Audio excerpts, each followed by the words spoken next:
zero in on must-know, exam-relevant concepts of the adaptive system, students, for most part, have found understanding of the immune concepts related to the adaptive system more problematic. Let's begin with T cell growth and maturation. In this diagram, I'm showing the bone marrow on the left side, thymus, and the lymph node on the right side.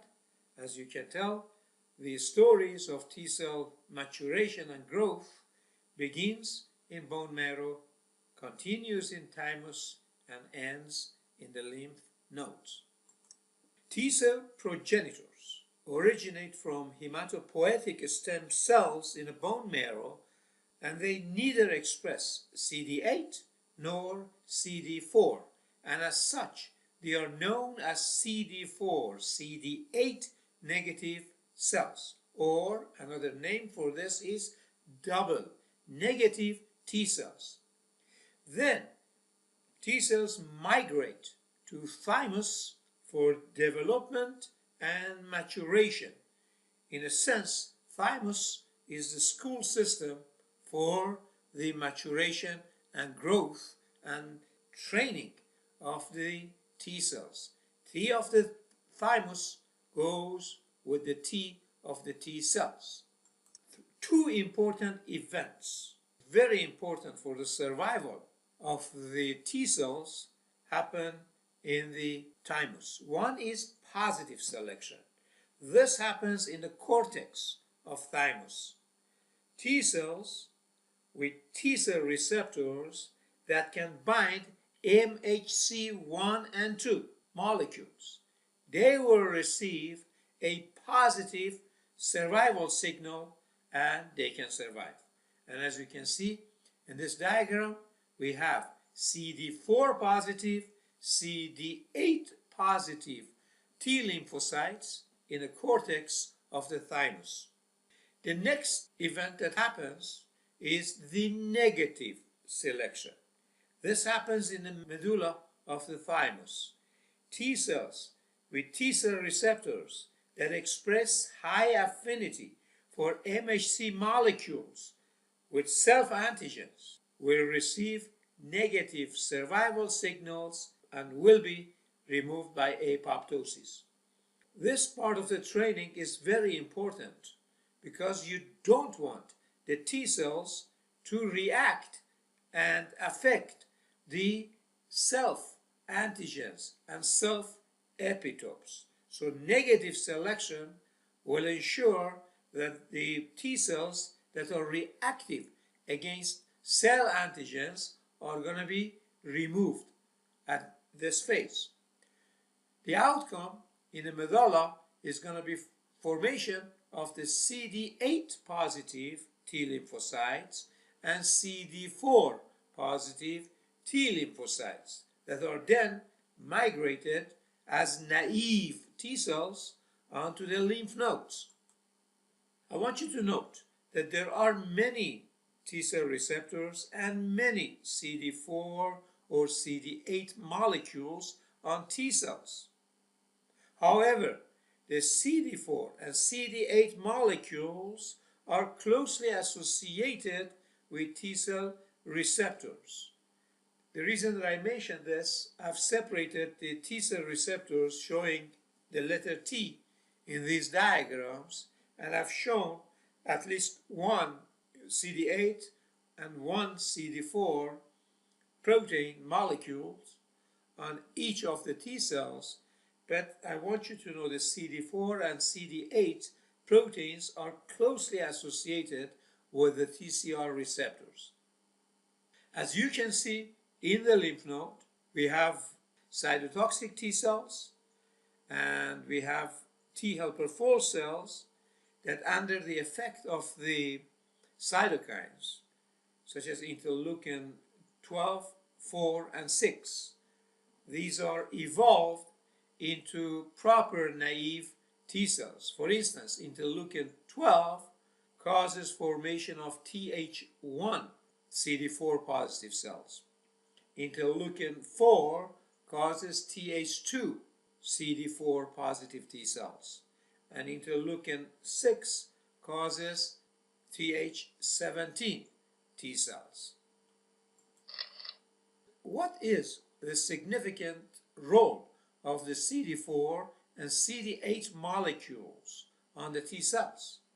They determine which MHC molecule the T cells should identify on the bodily cells.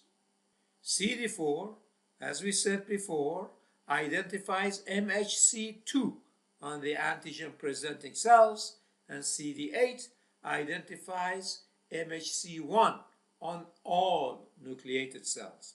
And again, remember the mnemonic. 2 multiplied by 4 gives you 8. 8 multiplied by 1 gives you 8. What are regulatory T cells, the so-called Tregs? This is another name for T helper 17 cells, Th17. These are a subset of T helper cells defined by their ability to produce interleukin 17, IL-17. T helper 17 cells play an important role in maintaining mucosal barriers and contributing to pathogen clearance at mucosal surfaces, but they have also been implicated in autoimmune and inflammatory disorders. Transforming growth factor beta, TGF-beta, interleukin 6, interleukin 21, and interleukin 23, they all contribute to the formation of Th17 cells.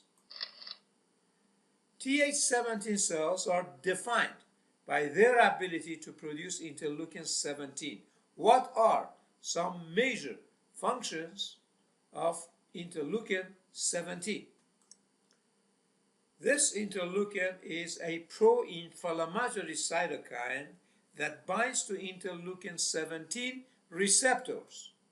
It also acts as a potent mediator in delayed type reactions by increasing chemokine production in various tissues. Signaling from interleukin 17 recruits monocytes and neutrophils to the site of inflammation in response to invasion by pathogens. Let us compare and contrast the cells of the adaptive system, in particular B cells and T cells, and point to the must-know facts related to these cells. With regard to B cells, origin and maturation happens in the bone marrow. So B for the bone marrow. For the T cells, the origin is in the bone marrow. However, maturation happens in thymus. B cells have a shorter lifespan. T cells have a longer lifespan. Major function of B cells is antibody formation. T cells, in contrast, help other immune cells. For instance, CD4 cells stimulate B cells to make plasma cells, and interferon gamma that they produce promotes macrophage function. CD8 cells can directly kill virus-infected cells. So these are cytotoxic CD8 cells. The levels of the B cells in the blood is low. The level of T cells is high. B cells have complement receptors. T cells don't. Unique surface marker of B cells is immunoglobulin. Unique surface marker of T cells are T cell receptors and CD molecules, CD4 and CD8. B cells do not require major histocompatibility complex for functioning, whereas T cells require MHC. B cells exposure to antigen induces plasma cell formation. T cell exposure to antigen sensitizes them and promotes memory cells. With regard to hypersensitivity reactions that we're going to be talking about a little later, B cells are involved in type 1, type 2, and type 3 hypersensitivity reactions. More specifically, type 1 is IgE mediated and 2 and 3 are IgG mediated. T cells are involved in type 4 hypersensitivity reactions, the so-called delayed cell-mediated hypersensitivity reactions. Again, we're going to be talking about hypersensitivity reactions in details a little down the road. With regard to transplant effects, B cells are involved in hyperacute organ rejection. This rejection is antibody mediated. T cells are involved in acute and chronic organ rejection. Again, we're going to be covering transplant-related issues in details a little later. The fate of naive T cells is determined by 3 signals delivered by the antigen-presenting cells, such as dendritic cells. What are these 3 signals? Well, the signal 1 is known as the recognition signal. This is antigen-specific signal triggered by peptides on MHC complex and mediated by T cell receptors. Signal 2 is known as verification signal. This is a co-stimulatory signal in naive T cells. Finally, the signal 3, or the cytokines that are secreted by the dendritic cells and the affected naive T cells, is not a well-defined signal, but we do believe that this plays an important role in pushing the naive T cells into a line of cells that are specific for either intracellular bugs or extracellular bugs or parasites, so on and so forth. Note that the antigen-specific signal 1 is mediated through T cell receptors and triggered by MHC class 1 or 2 associated peptides that are processed from pathogens after pattern recognition receptors, PRRs, such as toll-like receptors, and the DC cells are stimulated to induce phagocytosis. The initial step of a stimulation of PRRs on APC cells in the periphery may be considered as signal 0. So what is signal 0? Is when the PRRs recognize the patterns on the invading bugs. Also note that proper TCR functioning requires close association of the CD4 molecules, as you see in this diagram. Signal 2 is known as co-stimulatory signal that is mainly mediated by stimulation of CD28, the purple color structure or protein, CD28 receptors, and by CD80 and or 86 molecules that are expressed by dendritic cells after stimulation of PRRs. So when do dendritic cells induce formation of CD80, CD86 molecules? After they are stimulated or after signal 0 is received by the DC cells, or after the pattern recognition receptors identify the pattern of a specific bugs. Signal 3 is mediated by various soluble or membrane-bound factors such as interleukin-12, CC chemokine ligand 2 that is known as CCL2 that is anchored to endothelial cells and attracts monocytes and dendritic cells to the site of inflammation. Interleukin 12 and CCL2 promote development of T helper 1 and T helper 2 cells respectively. I want you to note that the nature and chemistry of the signal 3, as I said earlier, depends on the activation of particular pattern recognition receptors by PAMPs, pathogen-associated molecular patterns, or specific tissue factors. Toll-like receptor 3, TLR3, on antigen-presenting cell is stimulated in response to pathogen-associated molecular patterns of an RNA virus. What is the most likely cytokine produced by the APC cells in response to this offending virus? Well, actually, as you might have noticed, I'm drilling you on the concepts that we have covered previously. Essentially, what I'm asking you is that what type of cytokines the dendritic cells produce in response to viral infections? Interferon alpha, interferon gamma, interleukin 2, 4, or 6. Actually, I've already covered this. The answer is one of the two interferons, and between the two A and B, the best answer is option A. I want you again to go back and look at that diagram that I presented to you earlier more closely, because this is a good summary plate for you to remember the important associations between the innate and adaptive system and the types of the cells and the cytokines that are involved in this process.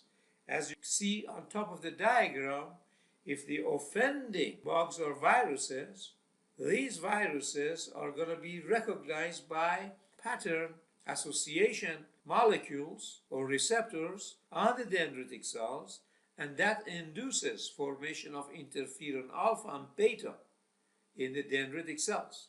And as the dendritic cells go to the nearby lymph nodes, in conjunction with the two other signals 1 and 2, and of course interferon alpha and interferon beta should be the signal 3. So when the hookup happens between the dendritic cells and naive T cells, the chemokines or the cytokines such as interferon alpha or beta, that we can consider them at this point the signal 3, they cause conversion of naive T cells onto cytotoxic C8 positive cells.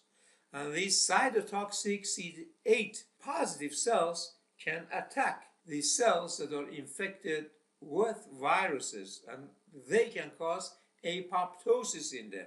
And in particular, the cytotoxic C8 T cells can in turn produce interferon gamma and interferon alpha. So let me summarize the most important events that are going to be happening in here.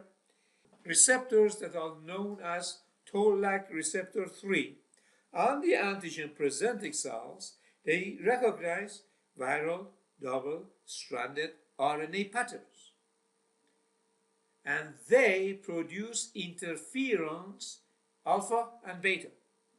These interferons increase the resistance of bodily cells to the viral infection. We've already covered this one in detail for you. When APC cells, such as dendritic cells, migrate to lymph nodes, these interferons, interferon alpha and beta, induce conversion of naive T cells to cytotoxic CD8 cells that are specialized in targeting virally infected cells. Interferon gamma and interleukin 2 are both produced in response to intracellular bacteria, and they induce CD4 positive Th1 cell formation. And at the same time, they are produced by CD4 positive Th1 cells.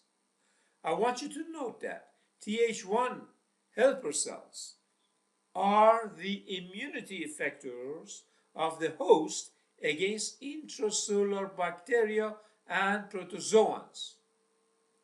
The main effectors of Th1 immunity are macrophages as well as CD8 T cells. Th2 helper cells are the host's immunity effectors against extracellular parasites including helminths. They are triggered by interleukin 4 and their effector cytokines are interleukin 4, 6 and 13. The main effector cells of Th2 helper cells are eosinophils, basophils, and mast cells in addition to B cells. An immune cell type has MHC1 and 2 markers on its surface. It has the ability to express both exogenous and endogenous antigens in conjunction with its major histocompatibility complex.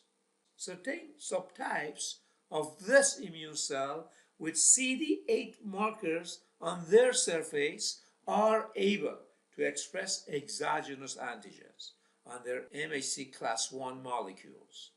These descriptions are most likely descriptive of which of the following cells: neutrophils, macrophages, dendritic cells, B lymphocytes, or T lymphocytes.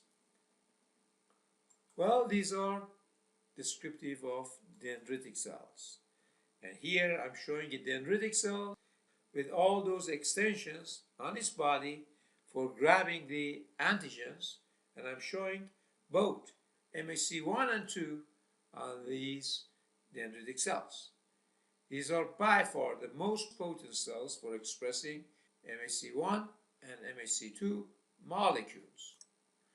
Dendritic cells are the first-line responders and antigen-presenting cells, and they act as a link between the adaptive and innate immune system.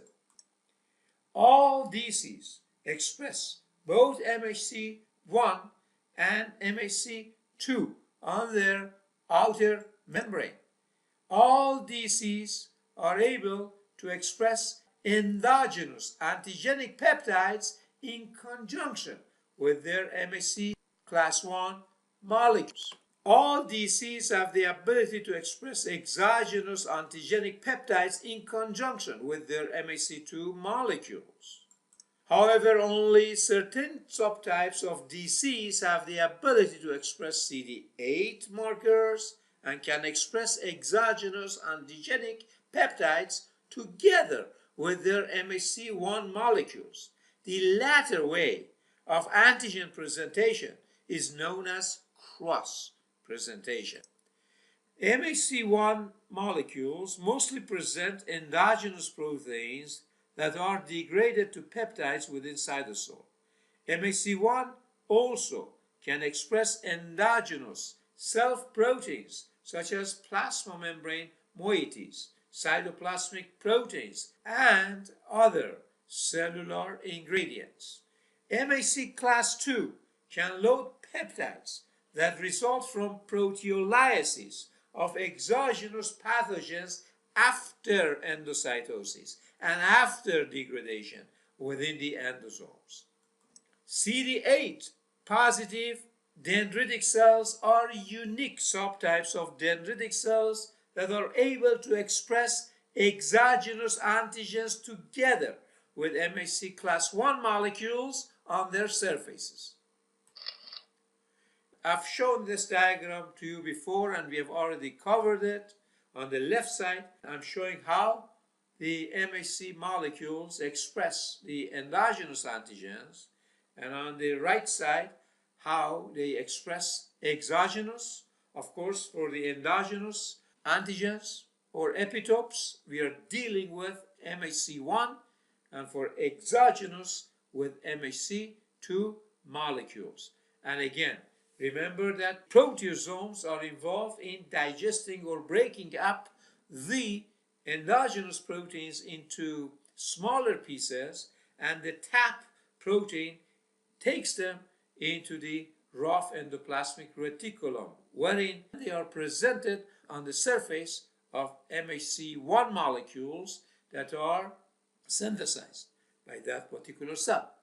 In contrast, with exogenous presentation, we get the exogenous protein by endocytosis into endosomes, and we break them inside the endosomes, and then within the Golgi body we load them onto the MHC2 molecules.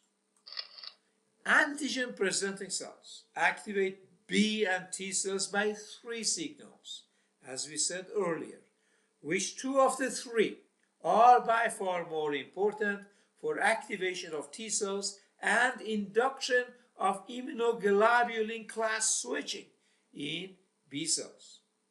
These are the first 2, signals 1 and 2. Signal 1 is the primary signal. Another name for it is recognition signal that activates intracellular pathways within the TH cells. It is provided by the antigen MHC complex on an APC cell that binds to TCR-CD3 complex on the T cells. What is signal 2 then? I'm going to be referring to this diagram, and I'm showing signal 1 and 2 on this diagram for you. I'm showing a pattern recognition receptor that identifies the antigen of that particular pathogen, and I'm showing a naive CD4 TH cell in this diagram as well. Pay attention that how closely the CD4 is associated with TCR MHC2 complex in this diagram. Well, anyhow, let's go through it together. Signal 2 is co-stimulatory signal. It is also known as verification signal. The best known co-stimulatory molecule is B7 that has 2 subtypes, B7-1, the other name for it is CD80, and B7-2, the other name for it is CD86. B7-1 and 2 molecules interact with CD28 receptors or molecules that are presented on CD4 positive T cells. Note that CD4, CD86 is only expressed by active APCs. It means that they are only expressed after the DCs, after the pattern recognition receptors of the DCs or dendritic cells identify particular patterns of classes of pathogens. And here is the important thing that I want you to know about CD28. It plays an important role in decreasing the risk of T-cell reactions to self-antigens. Lock in this information. Also note that the verification stage is by far more important in the activation of CD8 positive cytotoxic T cells, and they heavily rely on activation of CD28 for confirmation of foreign antigens. Recall that CD8 cells can attack the bodily cells. You don't want those cells to attack your healthy cells. You want them to attack the cells that they already harbor viruses or they are cancerous. So the CD28 on CD8 cells is a very important essentially protein, and it verifies that the cells that the CD8 cells are attacking are not healthy cells. Lock in this information. Why do we call signal 2 verification signal, and what will happen in the absence of signal 2? I've already given a hint about this to you, but let's go through it together. Signal 2 is a protective step to ensure that the T cell is indeed responding to a foreign antigen and not to a self-antigen. If this signal is absent during initial antigen exposure, the T cell assumes that signal 1 is autoreactive. In the absence of signal 2, the lymphocyte becomes the so-called anergic, locking this term. Anergic lymphocytes will not respond to any antigen in the future, even if both signals happen to be present at a later time, and they will undergo apoptosis. I'm sure that you're asking, what is energy and what value does it add for well-being of the immune system? Well, energy is a lack of reaction by the body to foreign substances. An anergic lymphocyte will not mount a normal immune response against a specific antigen that normally happens to be a self-antigen. Energy safeguards the body against self-destruction and attacking self-proteins. In this diagram, I'm showing lack of signal number 2. All you have is signal number 1. And you have an MHC1 molecule on that dendritic cell. Therefore, the cell that it reacts with is a naive THCD8 cell. So in the absence of signal number 2, the naive THCD8 cells undergo anergy, and they will not become reactive. Note that another safeguard against self-destruction is clonal deletion, whereby the B cells and T cells are inactivated after they express receptors for self-antigens. These lymphocytes will not be allowed to mature and will be eliminated by apoptosis within the thymus. So this is part of negative selection of the lineage of the T lymphocytes, or progenitor T cells if you wish, in the thymus, as we covered earlier.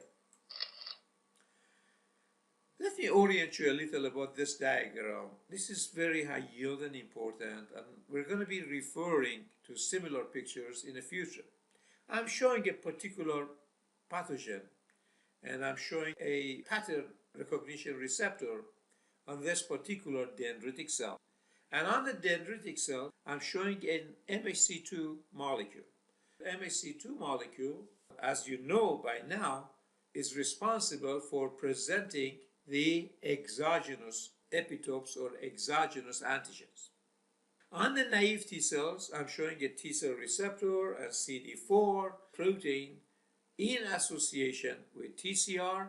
I'm showing also the CD28 receptor on the naive CD4 T cell, and I'm showing B7 protein on this particular activated DC cell. Again, remember that dendritic cells express B7 only after they are stimulated by pathogens. Now, in response to the type of that pathogen and the cytokines that they release onto that naive T cell, naive THCD4 cells are going to evolve into one of the 3 cell lineage. Interleukin-2, tumor necrosis factor alpha, if act upon naive THCD4 cells, will induce production of more interleukin-2, tumor necrosis factor alpha, interferon gamma by the naive T cells. And those will cause formation or conversion of naive THCD4 cells onto Th1 CD4 cells. So remember this fact.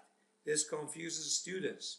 The primordial naive cells are THCD4, and Th1 cells, Th2 cells, Th17 cells are all derivatives of CD4 Th cells in response to exogenous antigen after interaction between MHC2 and T cell receptors on naive THCD4 positive T cells.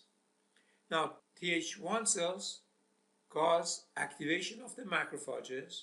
They cause also proliferation of CD8 T lymphocytes, and also they cause IgG production.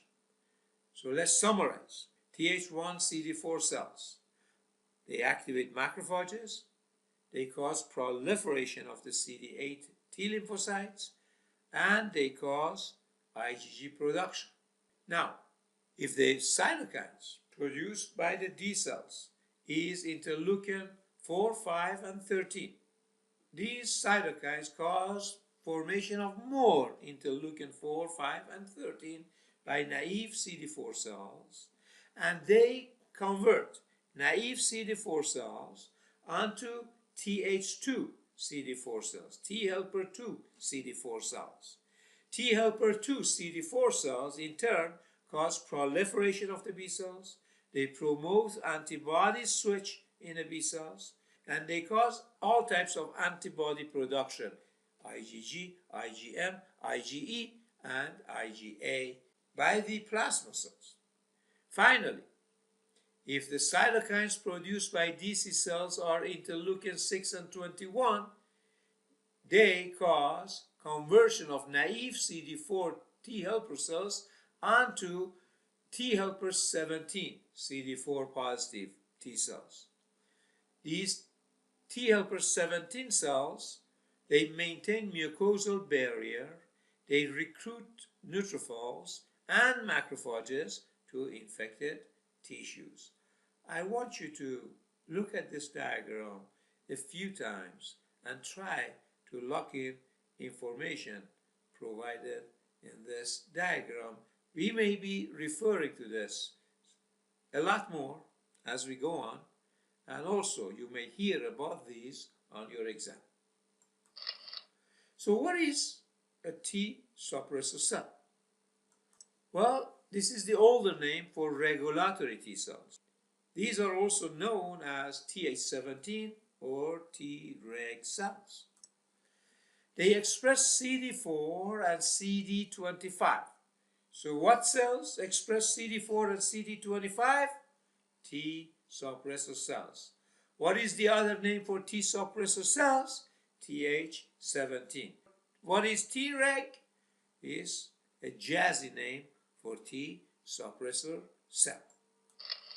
The immune system's defense against virally infected cells includes signal 1, that is activation of CD8 positive cytotoxic cells by an interaction between MHC1 complex of the APC cells and T cell receptors, plus signal 2. What constitutes the signal 2 in this interaction? Reaction between B7 protein, CD80 or 81, on the surface of APC cells and CD28 receptors on the surface of CD8 positive T cells. Again, in this diagram, you see an MHC1 that expresses the endogenous epitope, and then I'm showing you signal 2, whereby the B7 of the DC cell and C28 of the naive CD8 cells, they interact with each other. Macrophages, dendritic cells, and B cells are all antigen-presenting cells. What characteristic of dendritic cells makes them the most potent antigen-presenting cells? The fact that they constitutively express both MHC1 and 2 molecules and also express the highest amount of them in comparison to the other two APCs. The dendritic cells are able to present a wide spectrum of peptides ranging from intracellular viral and bacterial to extracellular fungal and bacterial pathogens to the adaptive immune cells.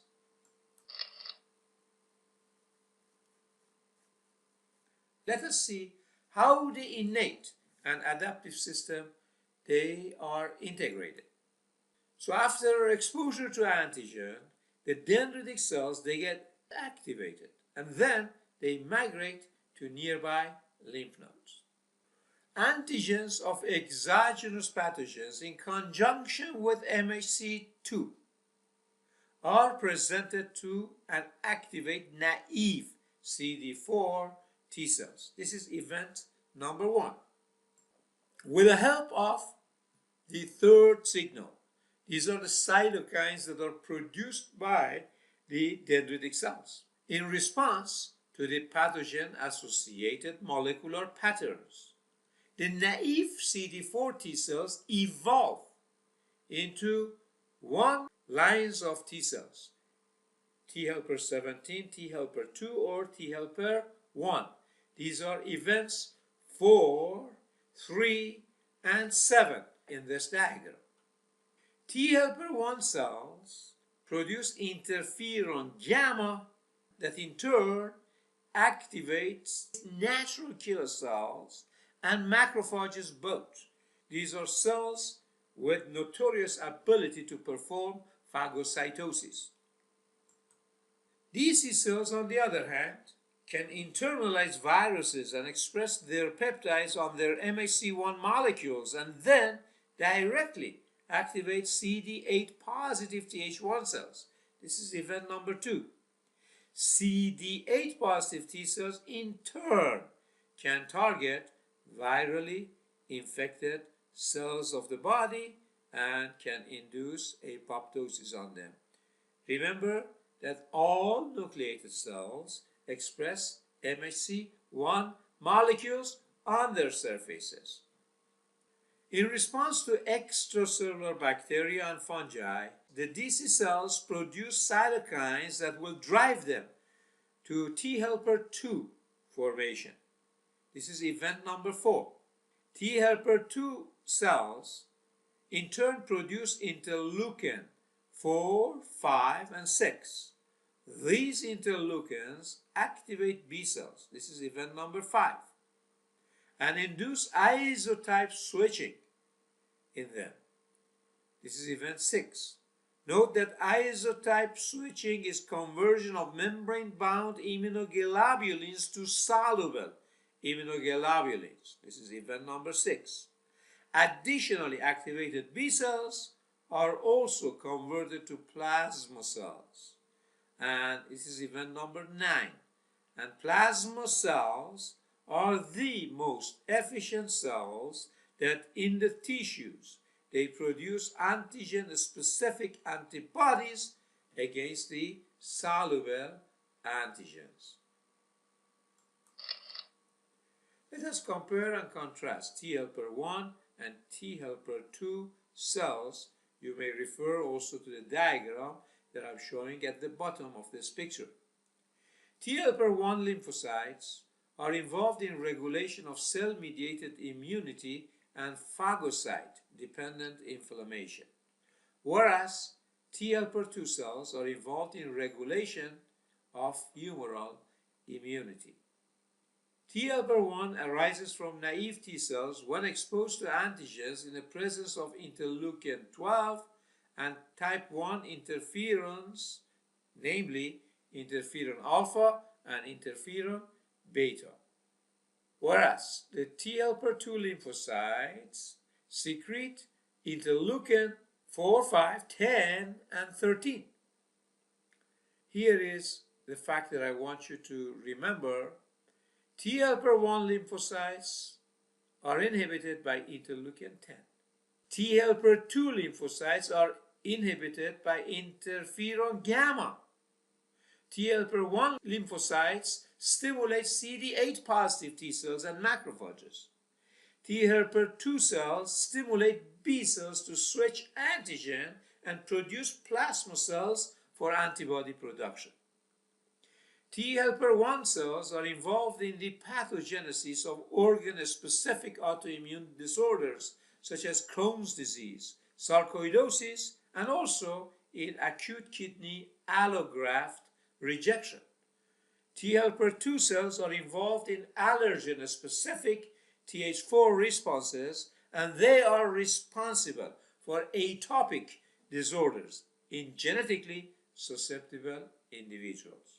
Well, as we can tell, atopic sort of hypersensitivity reaction is genetically predisposed, and you have to always look at the family history in patients who have type 1 atopic rashes or reactions.